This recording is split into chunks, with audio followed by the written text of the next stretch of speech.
Bentornati su Vea Spazio Miniature. In questo video parliamo di The Droned Heart Miniature Game della Olmex Game e scopriamo insieme perché dovreste giocarlo.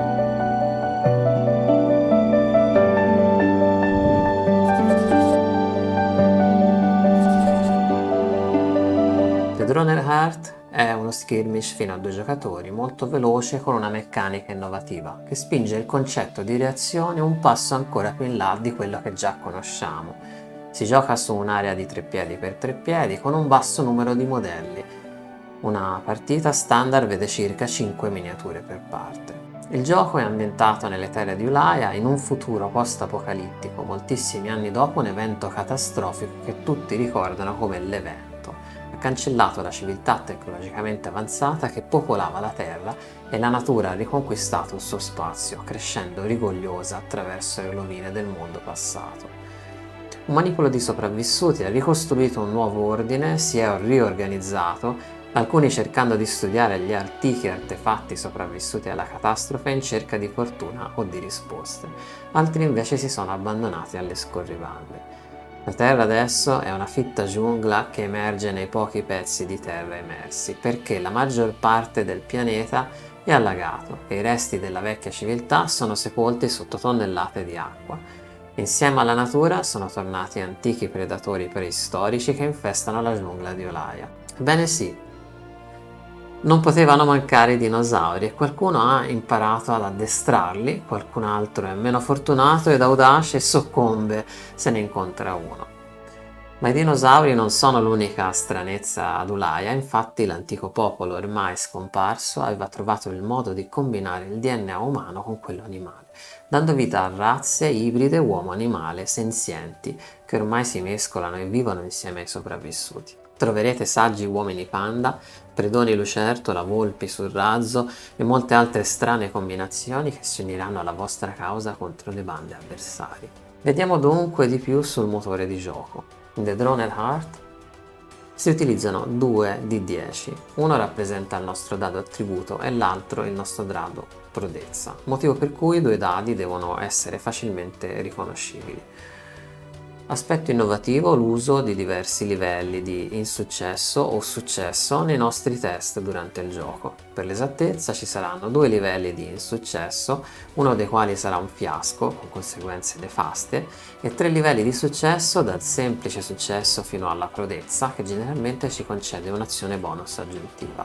Questa prima innovazione di gioco mi piace particolarmente perché porta con sé sfumature diverse, anche narrative, ad ogni tiro di dado.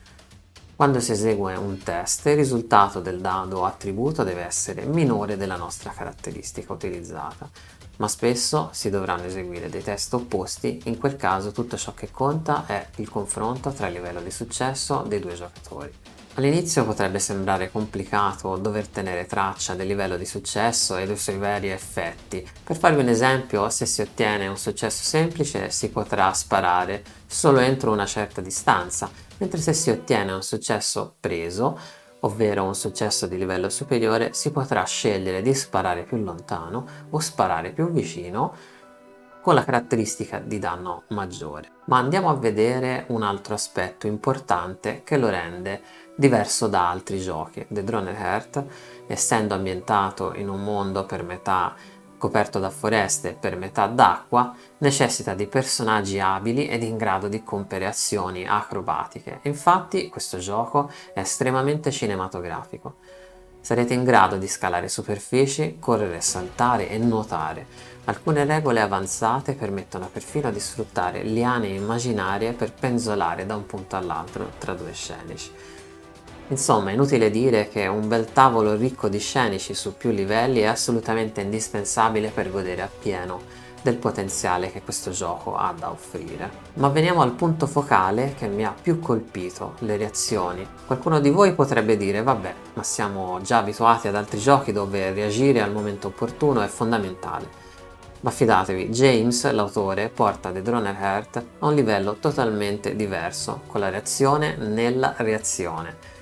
Quando l'ho letto per la prima volta ho pensato, chissà che casino, Ed invece dopo aver provato vi garantisco che gli scontri e le reazioni si risolvono con una naturalezza sconcertante, senza dubbio di difficile comprensione sul manuale, ma quando vi mettete al tavolo da gioco vi sembrerà quasi naturale. Vi si implementano quelle che sono definite azioni annidate, oltre alle reazioni. Quindi si può correre e star saltando da un parapetto e sparare mentre si è ancora a mezz'aria, tutto nella stessa attivazione, e ovviamente chi riceve il colpo potrebbe voler rispondere al fuoco o correre in copertura. Voi avete mai provato niente di simile in qualche altro gioco? Come al solito fatemelo sapere nei commenti. Ma andiamo avanti. Azioni, reazioni, azioni annidate. Poi si parla di diversi tipi di movimento, perché ovviamente potremo nuotare, strisciare, potremo scalare, sparare mentre si è ancora appesi a un parapetto. I punti azione possono essere spesi fuori dal proprio turno per rispondere al fuoco o schivare un colpo che altrimenti sarebbe fatale. Potete stare sicuri che trovarsi all'aperto senza riparo in una parte del campo troppo esposta alla linea di vista in questo gioco è estremamente letale. Le ferite che i nostri modelli possono accusare sono poche e i pezzi saltano con molta facilità, ecco perché programmare le proprie mosse con cautela è semplicemente fondamentale.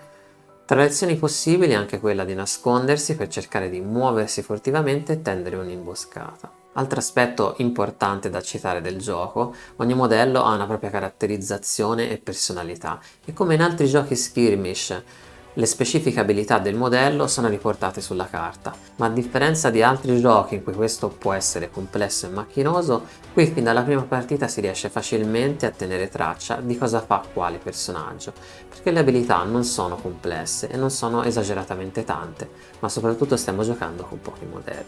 La linea di vista utilizza lo stesso meccanismo identico ad Infinity, con le silhouette che si possono sostituire ai modelli per vedere l'area occupata.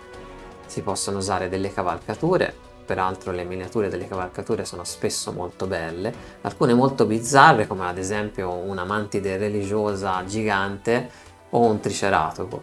Nella fazione che uso io c'è persino un esoscheletro in cui il leader può salire. Diciamo un'aggiunta divertente che viene subito voglia di fare. E poi, poi come già detto ci sono i dinosauri.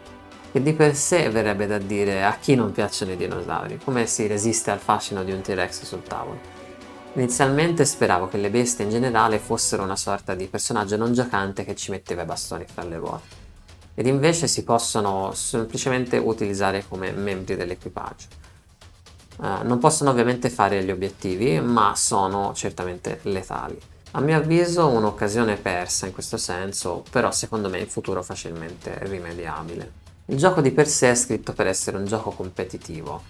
Quando vedo un manuale steso in maniera procedurale, a me mi fa subito pensare a un ambiente torneistico, così come il limite a 2 giocatori. Infatti non è presente una modalità campagna, almeno non nel libro, purtroppo, secondo me, perché l'ambientazione così unica e speciale si sarebbe ampiamente prestata ad un aspetto rolistico, e aggiungerei che il gioco non è al momento giocabile in modalità solitario.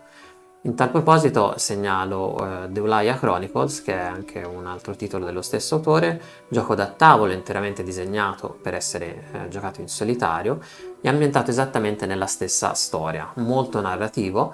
Non l'ho provato, ma le premesse sono molto buone e vi suggerisco di rimediare una copia qualora aveste la possibilità. The Drowned Earth viene venduto sia come bundle, che vi permette di acquistare 2 fazioni a scelta e insieme vi dà manuale, dadi e segnalini, oppure sono disponibili degli starter per ogni fazione. Di per sé l'entry price di questo gioco è bassissimo, anche perché ad oggi i modelli sul mercato sono pochi, cosa che io vedo come un bene, meno tentazioni. Le fazioni sono 4 più una di mercenari, che come al solito può essere usata sia per conto proprio che mischiata con le altre 4. Ogni fazione ha un suo stile di gioco, per esempio la milizia spara bene, mentre i bondsmen sono improntati sul corpo a corpo. Il manuale in inglese è disponibile gratuitamente sul loro sito e indovinate un po', grazie al duro lavoro durante quasi un anno intero insieme ad Andrea Serrain, da adesso è disponibile sempre gratuitamente anche in lingua italiana, insieme alle carte da gioco. Diciamo non ci sono più scuse per non provarlo. Se come me siete degli appassionati del background e della lore dei giochi, vi consiglio fortissimamente di acquistare il regolamento cartaceo, che include anche molte pagine dedicate alla storia e alle fazioni, e si tratta di una pubblicazione di altissima qualità, Ogni volta che guardo questo libro rimango impressionato da questo formato quasi di lusso, della copertina cartonata, verniciata, le pagine ad alta grammatura, le rigalatura brossolate in cartone rigido. Sarà costato un occhio della testa produrlo. Ecco perché purtroppo il costo di acquisto è un po' alto, però giustificato dalla qualità. Dadi e segnalini sono anch'essi caldamente raccomandati qualora voleste iniziare, perché anche questi sono di altissima qualità. Infatti i segnalini sono in acrilico trasparente inciso e tagliato a laser, con una fattura complessa con un bel colpo d'occhio. Infine non abbiamo ancora parlato delle miniature, che sono in metallo a scala 32 mm, con sculpt di alta qualità. La maggior parte dei modelli ha delle bellissime texture e sono piene di dettagli. Sicuramente degli stampi di alto livello. A mio avviso valgono il loro prezzo.